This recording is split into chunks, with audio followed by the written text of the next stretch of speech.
Hi everyone, it's me. Look what we got in the post. We are the new proud owner of the 100,000 subscriber YouTube play button or creator award or whatever you want to call it. All I know is it's reflective as hell. I just wanted to say a huge thank you so much. Oh, there's my camera. That's you guys. I truly want to say thank you. I wouldn't be here without subscribers. That's you guys. So now we gotta find a place to put this and hopefully not break it. But thank you, truly, thank you for being here along this crazy journey and watching my silly videos. I really do appreciate it. I thought this week I would share some of the life lessons that YouTube has taught me over the years, the things I have learned the hard way. And if you are interested in starting your own YouTube channel, these are some things that I would recommend. So without further ado, let's go. Okay, so my award is just gonna sit on the counter, but my head perfectly obstructs it. So just imagine that it's there. My first recommendation, my first life lesson is if you want to get into YouTube, do it because you want to, that you are interested in it, that maybe you want to get better at filming or editing, or you just want to have a creative outlet. Don't get into YouTube because you want to be YouTube famous.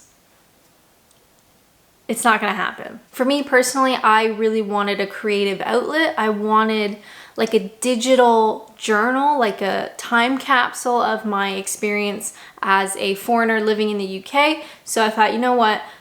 Let's try making videos. How difficult can it be? But please don't start a YouTube channel because you want to be YouTube famous.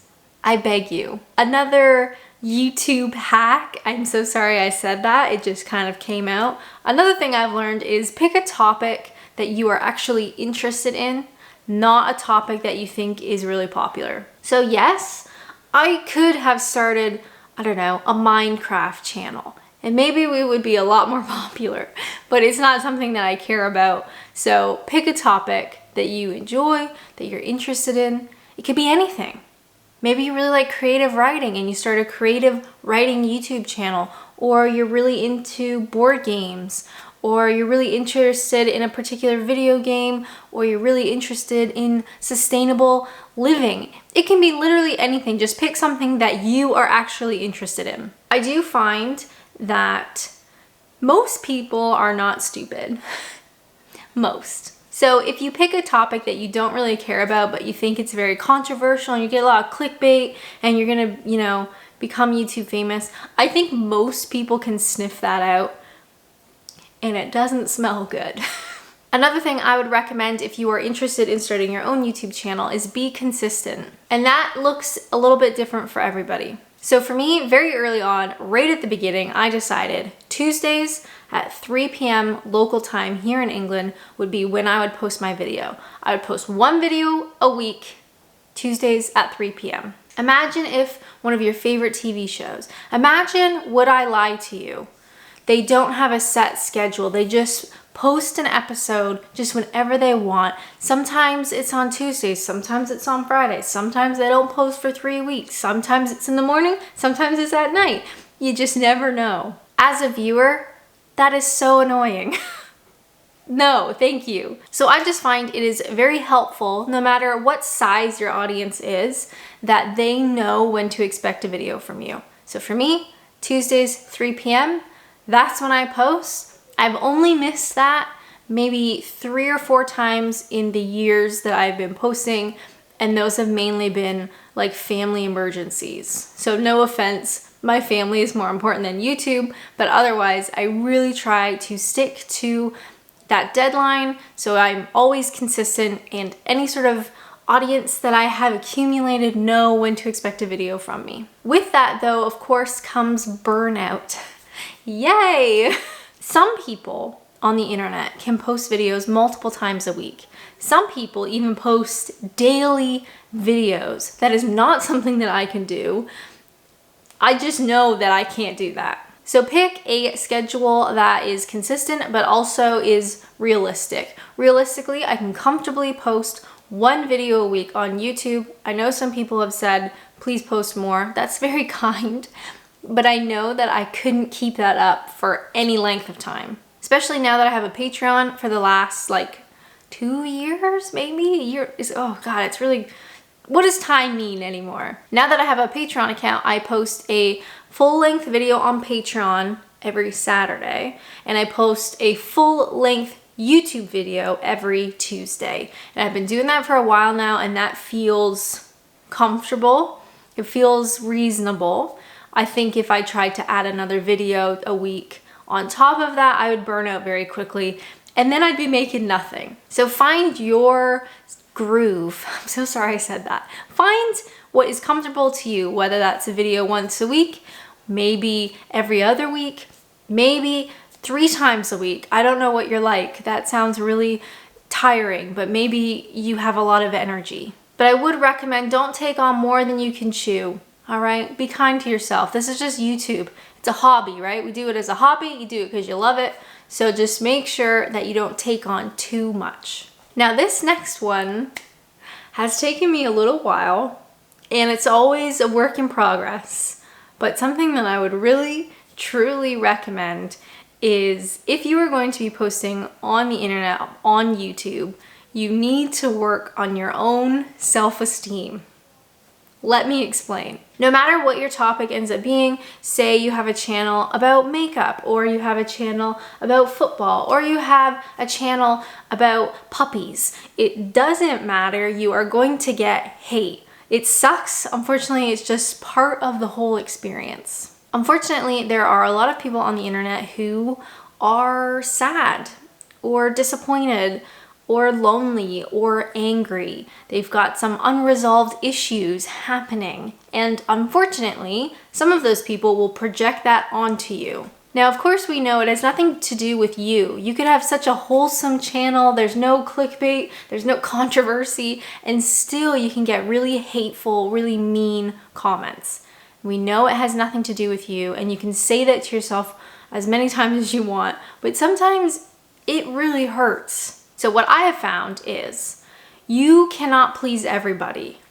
It's never gonna happen. So rather than trying to make content that will not receive any hateful comments, because that's impossible, build your own self-esteem and your own confidence so you are proud of who you are and you're proud of your content. So when you do get those hate comments, because you will, it won't mean anything to you. So way back when I first started posting on YouTube regularly every Tuesday, I was getting crazy mean comments. People were calling me every single name you can imagine. People were telling me to go back where I came from, that England doesn't want me, all that kind of stuff. And it sucked. It really hurt, and I almost quit.